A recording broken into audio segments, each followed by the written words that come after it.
Welcome back to Big Mouth and fancy seeing you here.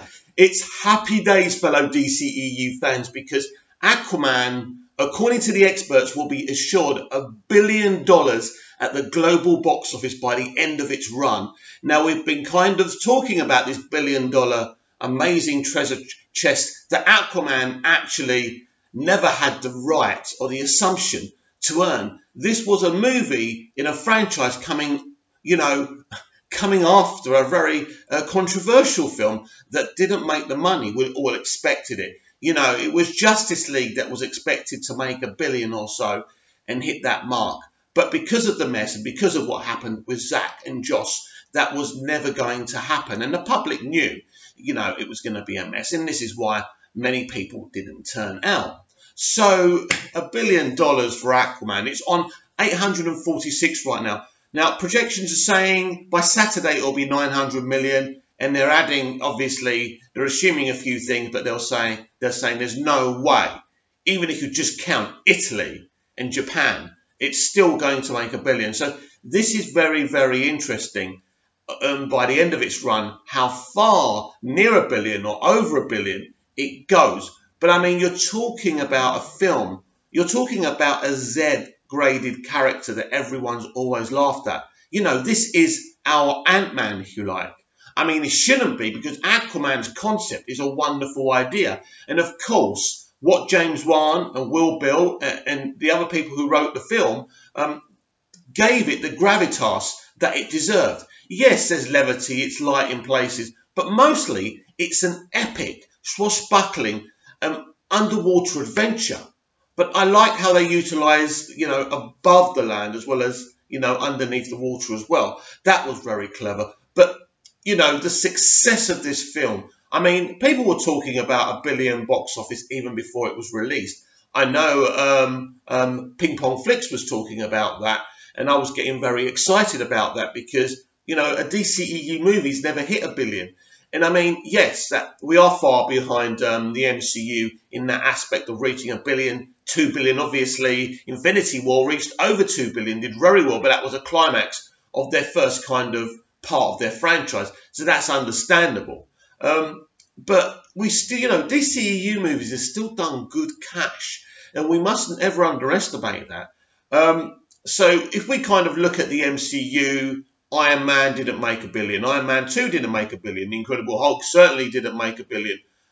Captain America, the first Avenger, didn't make $1 billion. The first Thor film didn't make $1 billion, right? So the first one to actually make $1 billion was, or in $1 billion and above, was the first Avengers movie. So we need to compare this with the DCEU. So when these people come at us, we've got something to fight back with, right?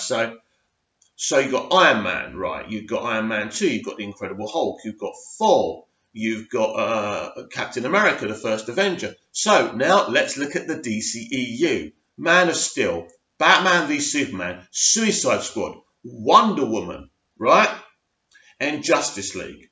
5 films that didn't make $1 billion. Just like the MCU, right? The first 5 films didn't make $1 billion. So in fact, if you look at projections, right, if you compare our first 6 films, the DCEU's first 6 films, to actually Aquaman's first 6, let's start again. If you compare the MCU's first 6 films and the DCEU's first 6 films, then you see actually something very impressive for the DCEU. The DCEU are actually ahead on box office all round when you compare our 6 movies with the 6 movies of the MCU. So it's very, very, very interesting what's going on now. So actually, in a lot of ways, the box office is either foreshadowing each other in the first 6. Now, this is interesting now. Can we compete with what the MCU have done in box office terms after what they did with, because Iron Man 3 wasn't a particularly great movie. A lot of people hated Iron Man 3, right? But it made a hell of a lot of money just because of what happened with Avengers. Can Aquaman have the same effect for Shazam, for example, and, going forward? I think it can. But do you know what? We talk too much about box office these days, people. We do. We judge a film on its box office, not on its quality. And that has to stop. I'm fed up of us movie fans, talking about box office apart instead of talking about what actually happens in films. As a kid, we used to talk about the films. I wasn't talking about E.T.'s box office. I was talking about E.T. When I was speaking about the original Star Wars trilogy, I wasn't talking about its box office. I was talking about the films itself. That's changed now, and I don't understand why. Why have we become obsessed with box office? Do we still love films? Do we still like to sit there and enjoy them? Of course we do. The box office makes trillion-dollar companies even wealthier. Why do we really care about that?